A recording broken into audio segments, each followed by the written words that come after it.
Assalamualaikum warahmatullahi wabarakatuh. Halo anak-anak hebat, bagaimana kabar kalian hari ini? Semoga semua senantiasa dalam lindungan Allah Subhanahu wa Ta'ala. Perkenalkan, nama Ibu Fitri. Nah, sebelum kita memulai pembelajaran pada kali ini, alangkah baiknya kita berdoa terlebih dahulu ya. Berdoa mulai.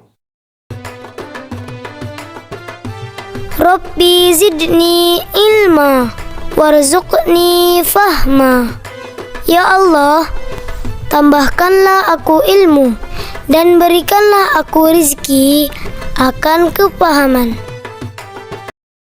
Pada kesempatan kali ini kita akan belajar materi IPAS kelas 4 bab 7, yaitu bagaimana kita mendapatkan semua keperluan kita. Topik C, kegiatan jual beli sebagai salah satu pemenuhan kebutuhan. Adapun tujuan dari pembelajaran kegiatan jual beli sebagai pemenuhan kebutuhan adalah yang pertama, untuk mengetahui alasan mengapa terjadinya jual beli. Yang kedua, untuk mengetahui di mana saja peristiwa terjadinya jual beli dapat terjadi. Yang ketiga, untuk mengetahui bahwa tidak semua kebutuhan langsung bisa kita dapatkan. Dan yang keempat, untuk mengetahui bagaimana proses suatu kebutuhan barang atau jasa bisa sampai ke rumah. Nah, sebelum kita memulai pembelajaran pada kali ini, Ibu ingin bertanya dulu nih, apa anak-anak sudah tahu apa itu jual beli? Apa ya jual beli itu? Baik, di sini Ibu akan memberikan sedikit cuplikan video proses terjadinya jual beli. Nak beli tomato, dek?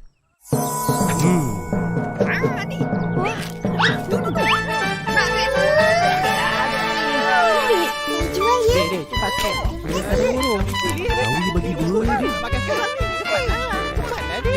Saya tu satu.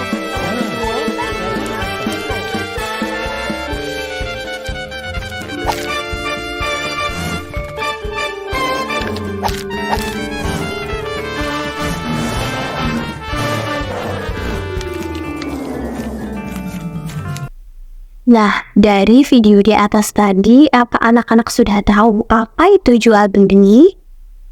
Baik, di sini gua akan memberitahu bahwa jual beli adalah kegiatan tukar menukar barang atau jasa dengan uang. Nah, coba anak-anak lihat percakapan di atas. Percakapan di atas merupakan gambaran jual beli yang dilakukan oleh manusia sebagai salah satu pemenuhan kebutuhan hidupnya. Pak, berapa tomatnya 1 kilo? 11.000 rupiah, Bu. 10.000 ya, Pak. Saya ambil sekilo.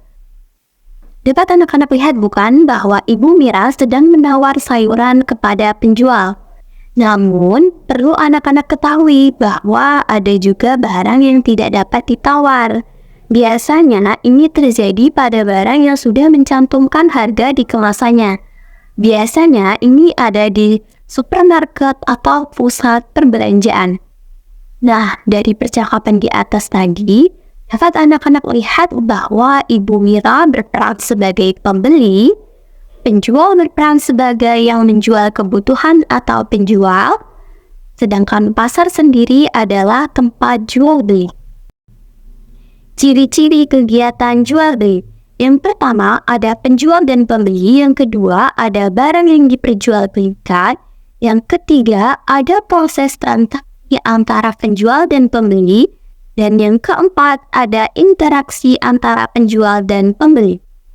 Apa anak-anak sudah tahu bahwa tidak semua kebutuhan dapat langsung kita beli begitu saja? Terkadang, ada suatu proses sampai barang atau jasa itu sampai ke tangan kita. Proses membuat biasanya disebut juga dengan produksi, dikirimkan distribusi, lalu digunakan konsumsi. Nah, apa saja sih penjelasan dari produksi, distribusi, dan konsumsi? Yuk kita bahas mulai dari produksi. Kegiatan produksi adalah kegiatan membuat barang. Orang yang melakukan kegiatan ini disebut produsen. Contoh yang melakukan kegiatan produksi adalah pabrik sepatu, pengrajin anyaman, dan penjahit. Berikutnya adalah kegiatan distribusi, yaitu kegiatan menyalurkan barang hasil produksi. Orang atau tempat melakukan kegiatan ini disebut distributor. Contohnya, agen, pedagang besar atau grosir, dan pengecer. Distributor mempermudah pemenuhan kebutuhan tanpa perlu pergi ke pabrik pembuat langsung. Yang terakhir adalah kegiatan konsumsi, yaitu kegiatan pemakaian barang hasil produksi. Orang yang melakukan kegiatan konsumsi ini disebut konsumen. Nah, itu tadi proses bagaimana barang atau jasa bisa sampai ke tangan kita.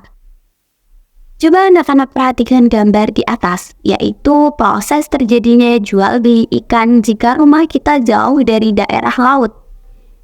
Yang pertama, nelayan menangkap ikan, kemudian terjadi pelelangan ikan. Lalu, ikan diangkut ke kota. Setelah sampai di kota, ikan dijual di pasar ikan. Nah, setelah itu, ikan baru bisa dibeli konsumen. Tidak sedikit makanan atau barang yang kita miliki melalui proses perjalanan yang sangat panjang. Maka, selayaknya kita menghargai semua usaha yang sudah dilakukan dan menggunakan dengan bijaksana.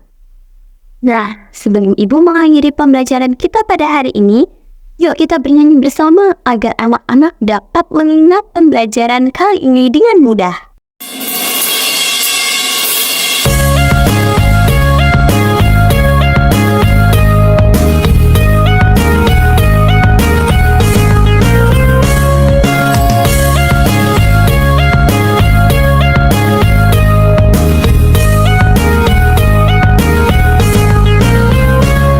Belajar kegiatan ekonomi bersama.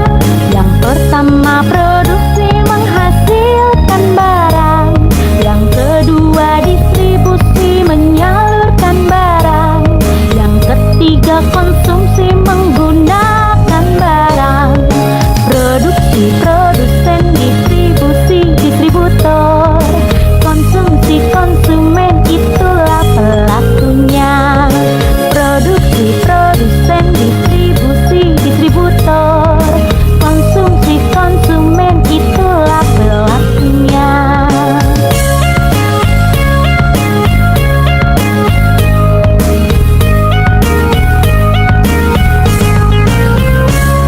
Belajar kegiatan ekonomi bersama.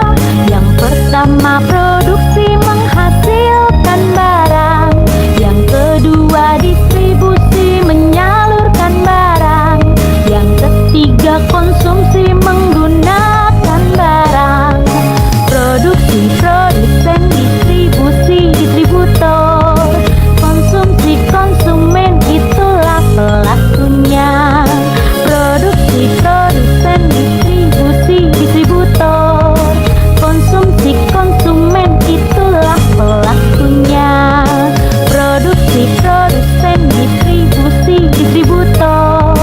Konsumsi, konsumen, itulah pelakunya. Nah, anak-anak, cukup di sini dulu ya pembelajaran kita pada hari ini. Sampai bertemu kembali di pembelajaran berikutnya. Ibu akhiri, wassalamualaikum warahmatullahi wabarakatuh.